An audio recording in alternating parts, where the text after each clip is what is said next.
protein that you ingest goes through a process of breakdown and is important for gluconeogenesis, which is the generation of glucose, right? Which happens through the liver.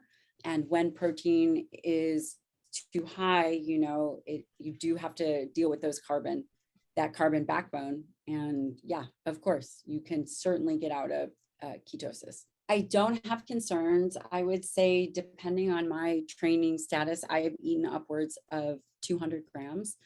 Again, I think that we can continue to eat different kinds of diets, and these diets can be cyclical in nature.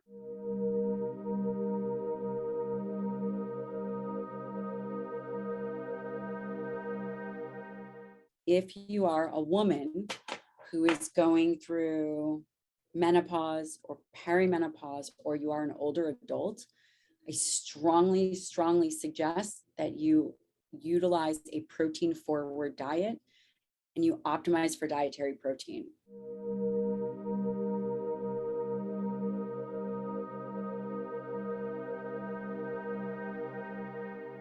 During menopause, weight changes, typically activity changes. Women go through hormonal changes and they do gain this is the time where they'll gain a substantial amount of weight.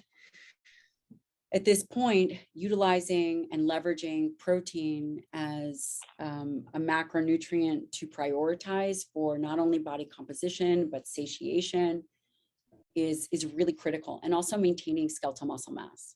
As you age, a higher protein diet is imperative.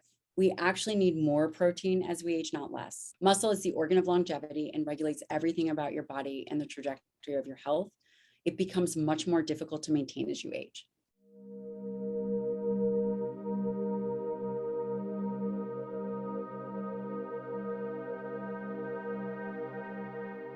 The other component to that is, if you are obese or you are struggling with body composition issues, there is some evidence to suggest your tissues are more resistant to the anabolic effects, which is that growth effect of protein, and exercise. Perimenopause, postmenopausal women optimizing for protein, older adults need to optimize for protein. And if you have body composition issues, typically, again, some evidence would suggest that your tissue has more of a blunted response to muscle protein synthesis.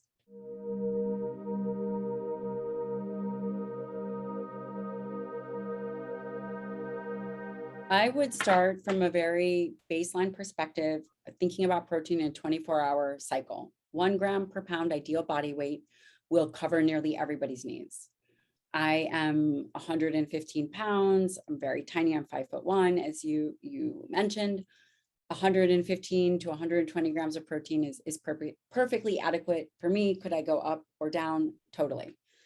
Now, the next thing is protein dosing.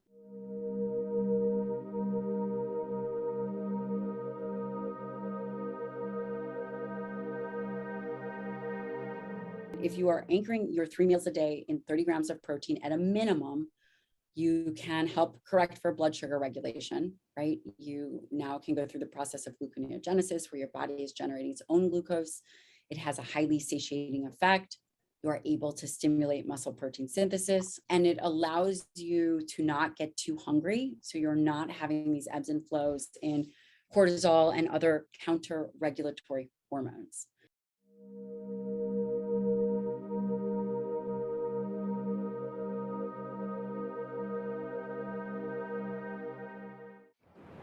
Annotated and summarized, easy to share with loved ones. The description below the title for this video has these summary points.